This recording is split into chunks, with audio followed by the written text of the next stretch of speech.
নমস্কার, আমি সুজয়। ফান্ডামেন্টাল কোর্সের প্রথম দিনে আপনাদের সবাইকে অভিনন্দন। আজকে আমরা দেখব গুগল ডক্স। প্রথমে আমরা দেখব গুগল ডক্স কিভাবে ওপেন করা হয়। তো গুগল ডক্স ওপেন করার জন্য আমাদের যে কোনো একটা ব্রাউজার ওপেন করতে হবে। বিশেষ করে আমি যে ব্রাউজার ইউজ করি সেটা হচ্ছে গুগল ক্রোম। আমরা দেখতে পাচ্ছি ডেস্কটপে গুগল ক্রোম আছে, অথবা স্টার্ট বাটনে ক্লিক করলে এখানে যদি CHROME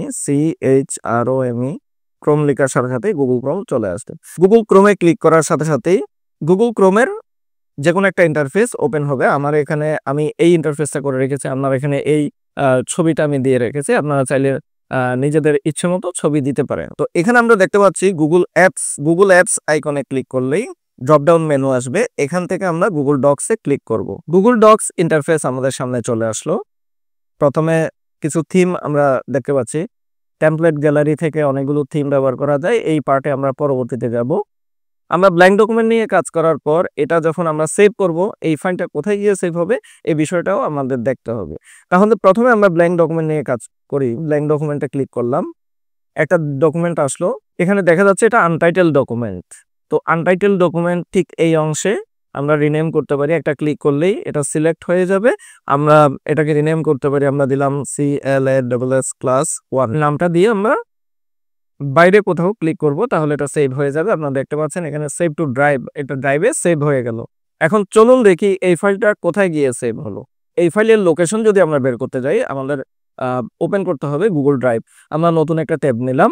এখান থেকে গুগল ড্রাইভে আমরা যাব। সরাসরি URL হয়তো অনেকের মনে নাও থাকতে পারে। আমি গুগল অ্যাপস থেকে দেখাচ্ছি। গুগল অ্যাপস আইকনে ক্লিক করার পর ড্রাইভ, সবার প্রথমে আমরা দেখতে পাচ্ছি ড্রাইভে ক্লিক করলাম। গুগল ড্রাইভ ইন্টারফেসের মধ্যে হোম অপশনে এই যে ক্লাস 1 আমি যেটা এখনই ক্রিয়েট করেছি এটা এখানে চলে আসছে। আমরা আবার ফিরে গেলাম গুগল ডক্স ইন্টারফেসে। তো শুরু থেকেই আমরা জানি যে এটা হচ্ছে রিনেম অপশন, এটা হচ্ছে ফাইলের নাম ঠিক এই জায়গায় থাকে। এরপর মেনু বার, এরপর সাবমেনুর কিছু অপশন, এরপর মূল ডকুমেন্ট এরিয়াটা, এটা হচ্ছে মূল ডকুমেন্ট এরিয়া। মূল ডকুমেন্ট এরিয়াতেই আমরা সব কাজ করব। এটা একটা পেজ আসছে। আমরা এখানে চাইলে অনেকগুলো পেজ ইনক্রিজ করতে পারবো, ডিক্রিজ করতে পারবো। এই বিষয়টা আমরা পরবর্তীতে দেখব। এখন আমাদের যে কাজটা করতে হবে, আমাদের এই ফাইলটা অফলাইন চালু করে দিতে হবে। আমরা যাব ফাইলে ক্লিক করব, এরপর মেক অ্যাভেলেবল অফলাইন এই অপশনে একটা ক্লিক করে দিব। তাহলে এই ডকুমেন্টটি অফলাইনেও অ্যাক্টিভ হয়ে যাবে। অর্থাৎ আমার কাছে যদি কোনো ইন্টারনেট কানেকশন নাও থাকে তখন আমি এই ফাইলে কাজ করতে পারবো। এখন আসলে এই ফাইলে আমরা টাইপিং করব। আমরা এই ফাইলটাকে বিভিন্ন রকম ডিজাইন করব। এই কাজটা কিভাবে করা হয় আমরা দেখি। প্রথম আমরা যদি টাইপিং করি, এখানে দেখা যাচ্ছে একটা টেক্সট কার্সর আছে যেটা হচ্ছে ব্লিঙ্কিং করছে, আর একটা মাউস কার্সর আছে যেটা হচ্ছে মাউসের সাথে আছে, এটা হচ্ছে মাউস কার্সর। তো যেখানে টেক্সট কার্সর আছে এখানে আমরা লিখবো। টেক্সট কার্সর যেখানে থাকবে, আমরা যদি কোনো কিছু টাইপিং করি তাহলে এই জায়গায় লেখাটা উঠবে। যেমন আমরা কিবোর্ডে হাত বসালাম, যেমনটা আমরা দেখতে পাচ্ছি যে বাম হাতের তর্জনী F বাটনে বসবে এবং ডান হাতের তর্জনী J বাটনে বসবে। এরপর বাকিগুলো সিরিয়াল বসে যাবে। এরপর আমরা যদি যে কোনো কিছু টাইপিং করি, দেখা যাচ্ছে লেখাটা এখানে টাইপিং হচ্ছে। তো এইভাবে টাইপিং করা যাবে। টাইপিং করার একটা নির্দিষ্ট নিয়ম আজকে আমাদের জানতে হবে। একটা আঙ্গুল আমরা প্রেস করব, মুখে উচ্চারণ করব, এইভাবে আমাদের অভ্যাস হয়ে যাবে। তাহলে আমরা প্রথমেই শুরু করি ASDFG HJKL সেমিকোলন এন্টার। আমি আবার বলছি ASDFG HJKL সেমিকোলন এন্টার। এখানে আমরা চাইলে স্পেস বারও আমাদের বৃদ্ধাঙ্গুল দিয়ে আমরা টাচ করতে পারি। আবার আমরা দেখছি ASDFG space HJKL semicolon enter, ASDFG space HJKL semicolon enter. এইভাবে আমরা হাত রাখার পর আমরা উপরের লাইন এবং নিচের লাইন একইভাবে টাইপিং করব। আমি একবার দেখাচ্ছি। QWERT space YUIOP enter. আবার ওটা আমরা টাইপিং করব QWERT স্পেস YUIOP এন্টার। এটাও যদি আমাদের মুখস্থ হয়ে যায় তাহলে আমরা নিচের লাইনে যাব ZXCVB space NM, full stop slash. ঠিক এভাবে আমাদের যতক্ষণ মুখস্থ হয়নি আমরা এভাবে টাইপিং করতে যাব। টাইপিং করার সময় একটা জিনিস আমাদের মনে রাখতে হবে, আমাদের তর্জনী আঙ্গুলে, 2 হাতের তর্জনী আঙ্গুলে 2টা করে অক্ষর টাইপিং করতে হবে। মাঝখানের লাইনে বাম হাতে হচ্ছে F এবং G, ডান হাতে হচ্ছে H এবং J। বাম হাতে উপরের লাইনে R এবং T, ডান হাতে হবে Y এবং U। বাম হাতে নিচে হবে V এবং B, আর ডান হাতের নিচের লাইনে হবে N এবং M। এই অক্ষরগুলো যদি আমাদের মুখস্থ হয়ে যায় তাহলে আমরা একটা লাইন লিখব, যে লাইনটার মধ্যে ইংরেজি বর্ণমালা 26টা অক্ষর সবগুলোই আছে। লাইনটা হচ্ছে the quick brown Fox jumps over the lazy dog. এই লাইনটা লিখলেই আমরা যখন মুখস্থ লিখব তখন আমাদের কোন আঙ্গুলে কোন অক্ষরটা আছে এটা আমাদের মুখস্থ হয়ে যাবে। তাইলে দেখি আমরা লাইনটা কিভাবে লিখব। এইখানে একটা পেজ আমরা করেছি, যদি পেজটা আমরা স্ক্রল করে নিচের দিকে দেখতে পাচ্ছি এটুকুই আছে একটা পেজ। এন্টার দিলে আমরা নিচের দিকে যেতে পারছি। যদি আমরা কন্ট্রোল চেপে ধরে এন্টার দিই তাহলে আরেকটা পেজ ক্রিয়েট হবে। এখানে আমরা দেখতে পাচ্ছি আরেকটা পেজ হয়ে গেল। যখন আমরা স্ক্রল করছি পাশে দেখতে পাচ্ছেন যে স্ক্রলের পাশে আমাদেরকে দেখাচ্ছে যে পেজ 2 অফ 2, তার মানে এখন আমি 2 নাম্বার পেজে আছি। আমার এখানে টোটাল পেজ 2টা এবং 2 নাম্বার পেজে আছে আমি। এখানে যখন উপর দিকে যাব তখন দেখা যাচ্ছে 1 অফ 2, তার মানে হচ্ছে আমি 1 নাম্বার পেজে আছি, আমার এখানে হচ্ছে 2টা পেজ আছে সর্বোচ্চ। এবার আমি যদি এখানে আরো একটা পেজ নিয়ে আসি তাহলে কিভাবে নিয়ে আসবো, কন্ট্রোল চেপে ধরে এন্টার দিলাম, আমাদের আরো একটা পেজ চলে আসছে। এখন দেখা যাচ্ছে 3 অফ 3, তার মানে আমি 3 নাম্বার পেজে আছি, আমার এখানে 3টা পেজ আছে। এখন আমরা লাইনটা লিখব,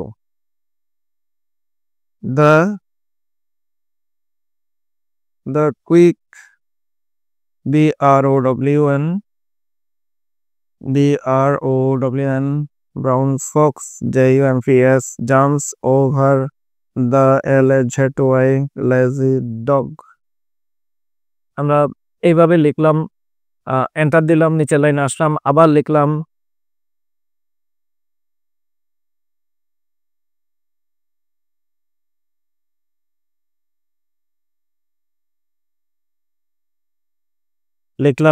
আবার এন্টার দিলাম।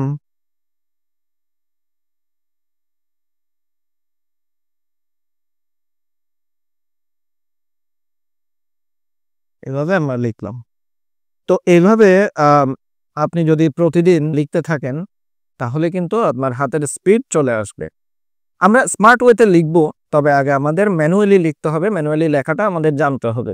এবার আমরা যে লেখাগুলো লিখলাম এই লেখাগুলোকে বিভিন্ন ধরনের ফরম্যাট চেঞ্জ করে আমরা দেখব।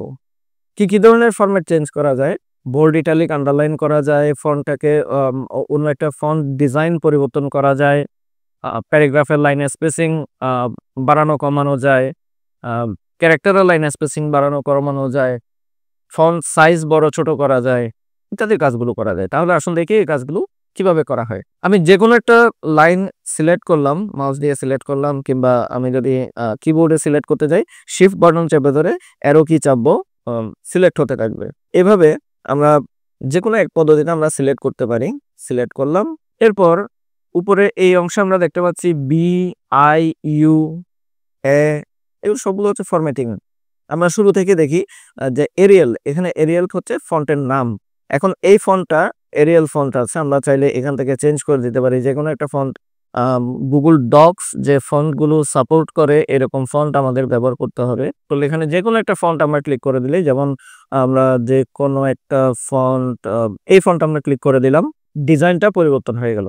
এখন এখানে যদি আমরা একটু বড় করতে চাই, এই ফন্টটাকে বড় করতে চাইলে এখানে হচ্ছে ইনক্রিজ। আমরা এখানে কিবোর্ড কমান্ডও দেখতে পাচ্ছি control shift full stop, control shift একসাথে চেপে ধরলাম, ফুল স্টপ চাপলেই তাহলে এটা বড় হচ্ছে, আর হচ্ছে কমা চাপলেই ছোট হচ্ছে। এটা হচ্ছে কিবোর্ড কমান্ড, অথবা আমরা মেনু দিয়েও করতে পারি। তাহলে এভাবে আমরা বড় ছোট করতে পারি। এর পাশে আমরা দেখতে পাচ্ছি বি মানে বোল্ড, কন্ট্রোল চেপে ধরে বি।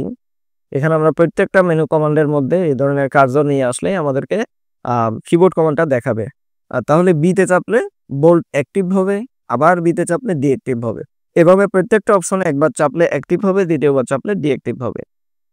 তাহলে বোল্ড, ইটালিক, আন্ডারলাইন আমরা সবগুলো চালু করে দিলাম। এরপর চাইলে আমরা ফন্টের কালারও চেঞ্জ করতে পারি, যে কোনো একটা কালারে ক্লিক করে দিলাম, ফন্টের কালার চেঞ্জ হয়ে গেল। চাইলে আমরা হাইলাইটও করতে পারি, আমরা অন্য একটা ফন্ট, যতটুকু অংশ সিলেক্ট করব ততটুকু অংশের মধ্যে এই কমান্ডটা অ্যাক্টিভ হয়ে যাবে। এই হচ্ছে আমাদের প্রাথমিক ফরম্যাটিং নিয়ে কাজ করা, এই ফরম্যাটিং গুলো চেঞ্জ করা। আমরা তাহলে কি কি দেখলাম?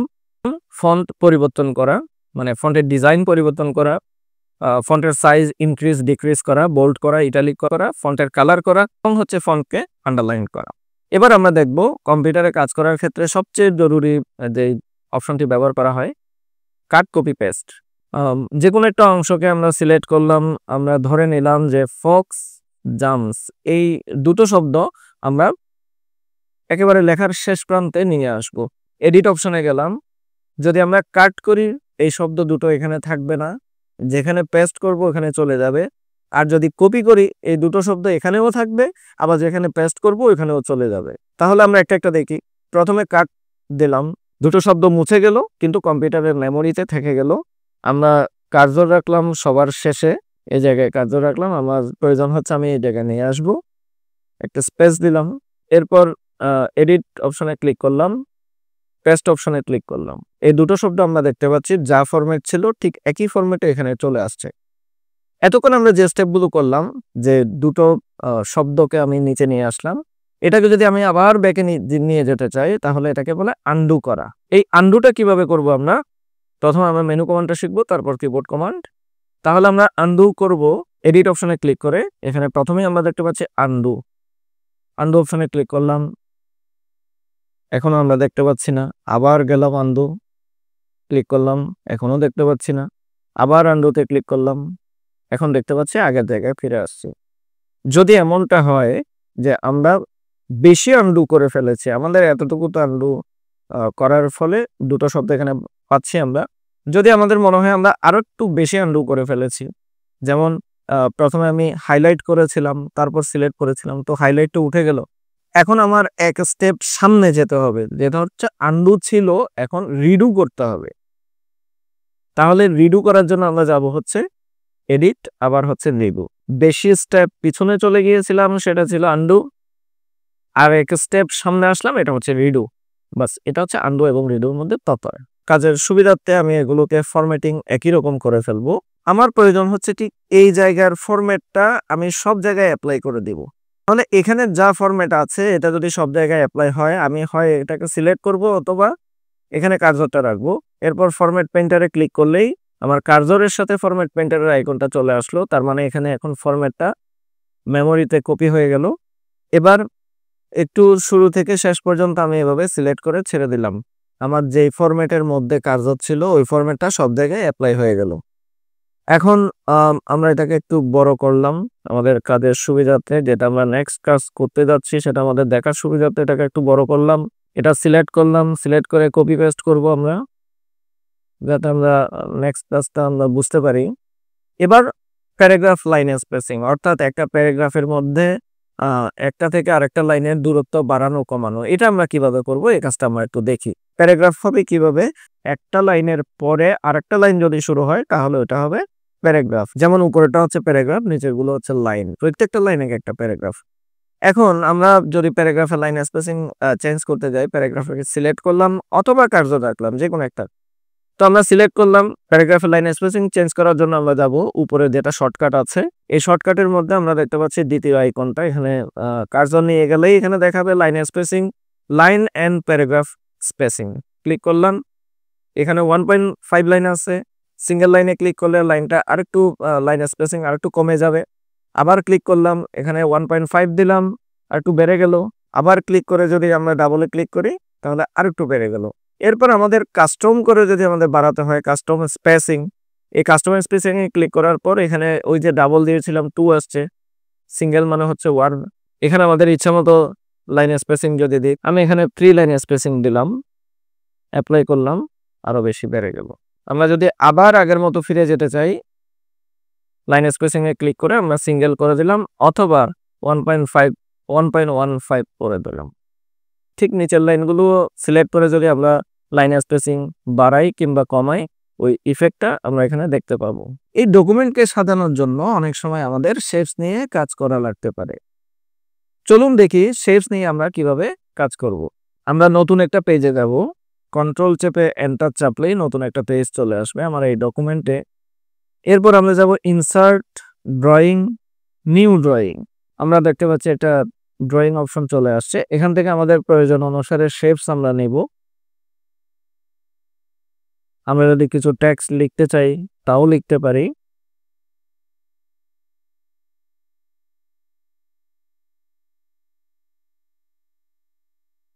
লিখলাম, লেখাটা আমাদের প্রয়োজন অনুসারে সেট করলাম।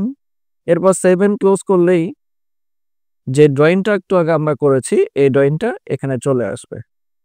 এভাবে আমরা শেপস নিয়ে কাজ করতে পারি। এখানে আরো অনেক শেপস আছে, এখানে ডাবল ক্লিক করলে আবার আমরা ড্রয়িংটা এডিট করতে পারবো।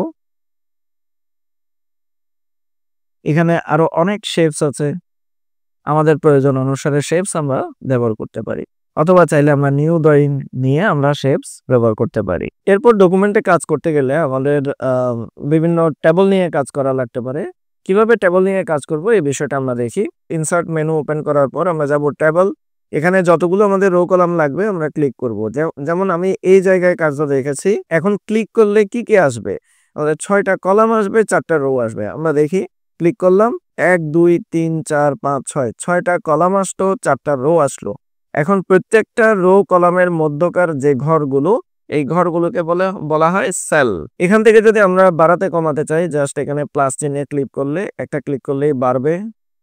যেখান থেকে আমরা ডিলিট করতে চাচ্ছি এখানে কার্সর রাখলাম, শেষ সেলে আমরা শিফট চেপে ধরে ক্লিক করলাম, সিলেক্ট অংশের ভিতরে right button click, delete 3 columns click করলেই 3টা কলাম ডিলিট হয়ে গেল। ঠিক একইভাবে আমরা যদি রো ডিলিট করতে চাই, যে রোগুলো ডিলিট করব ওই রোগুলো সিলেক্ট করব, রাইট বাটন ক্লিক করে ডিলিট 2 রোজ ক্লিক করলাম, রো ডিলিট হয়ে গেল। এতক্ষণ আমরা যে কাজগুলো করলাম এই কাজগুলোর একটা ডিফল্ট পেজ সেটআপ থাকে, যেটা হচ্ছে লেটার সাইজে ডিফল্ট সেটিংটা থাকে।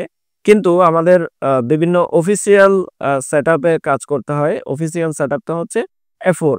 তাহলে পেজটাকে আমরা A4 এ সেট করে নেব। কিভাবে নেব? আমরা যাব ফাইল, পেজ সেটআপ, এরপর এখানে আমরা দেখতে পাচ্ছি হোল ডকুমেন্ট থাকবে, লেটার সাইজের আছে, এটাকে আমরা A4 সাইজের করে দেব। স্ক্রল করব, নিচে যাব A4, আর এটা পোর্ট্রেট ওরিয়েন্টেশনে থাকবে। এরপর আমরা দেখতে পাচ্ছি মার্জিন, মার্জিনটা ইঞ্চিটা আছে, আমরা চারপাশে টপ, উপরে, বটম, নিচে, লেফট, বামে, রাইট, ডানে আমরা কত ইঞ্চি করে মার্জিন রাখবো এটাও আমরা দেখতে পাচ্ছি। আমাদের যদি সব সেটআপ ঠিক আছে মনে হয়, ওকে দিলেই আমাদের পেজটা কাঙ্ক্ষিত সেই সেটআপে রূপান্তর হয়ে যাবে। এরপর পেজটাকে আমরা এক্সপোর্ট করব, অর্থাৎ আমাদের কাজগুলো যদি হয়ে যায় এই পেজটাকে হয় আমাদের ডাউনলোড করে কাউকে পাঠাতে হবে, কিংবা এই পেজটাকে আমাদের প্রিন্ট করা লাগতে পারে। এই কাজগুলো আমরা কিভাবে করবো একটু দেখি। যদি এটাকে আমরা ডাউনলোড করি তাহলে যাব ফাইল, এরপর সরাসরি এখানে ডাউনলোড অপশন আছে, বিভিন্ন ফরম্যাট আছে। বিশেষ করে আমাদের দরকার হয় পিডিএফ। আমরা যদি কাউকে এই ফাইলটা পাঠাতে যাই তাহলে পিডিএফ করে পাঠাবো, তাহলে আমরা পিডিএফ এ ক্লিক করলাম। এখানে আমরা দেখতে পাচ্ছি যে ডাউনলোড হচ্ছে, এই যে ডাউনলোড হয়ে গেছে, +1 পিডিএফ ডাউনলোড হয়ে গেল। এখানে ক্লিক করলেই আমরা যা যা কাজ করেছি সব কাজ এখানে দেখা যাবে। 3টা পেজ আমরা নিয়েছিলাম, 3টা পেজ আমাদের এখানে চলে আসছে। আর এই ফাইলটা যদি আমরা প্রিন্ট করতে যাই আমরা যাব ফাইল, এরপর প্রিন্ট। যদি প্রিন্টারটা কানেক্ট থাকে, জাস্ট প্রিন্টারটা দেখা যাচ্ছে, এরপর আমি কোন কোন পেজ প্রিন্ট দিব, যদি সবগুলো পেজ প্রিন্ট দিই তাহলে অল, আর যদি কাস্টম পেজ প্রিন্ট দিই আমি এখানে পেজ নাম্বারগুলো লিখে দিতে পারবো। এখানে উদাহরণ দিয়েছে, যেমন আমার এখানে যদি 13টা পেজ থাকতো তাহলে 1 থেকে 5 দিলে 1-5, তাহলে 1 থেকে 5 প্রিন্ট হবে। কমা দিয়ে 8 দেওয়া মানে হচ্ছে 6 থেকে 7 প্রিন্ট হবে না, 8 নাম্বার প্রিন্ট হবে। আবার 8 এর পরে কমা দিয়ে 11 to 13 আছে, তার মানে হচ্ছে 9 থেকে 10 পর্যন্ত প্রিন্ট হবে না, আবার 11 থেকে 13 পর্যন্ত প্রিন্ট হবে। এটা একটা উদাহরণ দেখিয়েছে। যদি আমাদের কাছে অনেকগুলো পেজ থাকে আমরা এইভাবেও কাস্টম পেজ আমরা প্রিন্ট দিতে পারি। এরপর কপি, কয় কপি দিব এই অপশনটা ঠিক করে দিয়ে এখানে আমরা কপি বাড়াতে পারি, কপি কমাতে পারি। তারপর আমি এই পেজটাকে কি কালার দিব নাকি ব্ল্যাক এন্ড হোয়াইট দেব এই অপশনটা ঠিক করে দিয়ে জাস্ট প্রিন্টে ক্লিক করে দিলেই যতগুলো কাগজ লাগবে প্রিন্ট হয়ে যাবে। গুগল ডক্স এর কাজ আমরা দেখলাম। প্র্যাকটিক্যালি আমরা আরো অনেক কাজ জানতে পারবো। আমরা বেশ কয়েকদিন গুগল ডক্সকে নিয়ে প্র্যাকটিক্যাল করব। আশা করি আজকে যেগুলো আমি দেখিয়েছি এগুলো যদি আপনারা প্র্যাকটিস করেন গুগল ডক্সকে প্রাথমিকভাবে আপনারা জানতে পারবেন। পরবর্তী ক্লাসগুলোর মধ্যে আমরা আরো অনেক কিছু শিখতে পারবো এই আশা রাখছি, এবং আমার পরবর্তী ক্লাস দেখার জন্য আবারও আমন্ত্রণ জানাচ্ছি। ধন্যবাদ সবাইকে।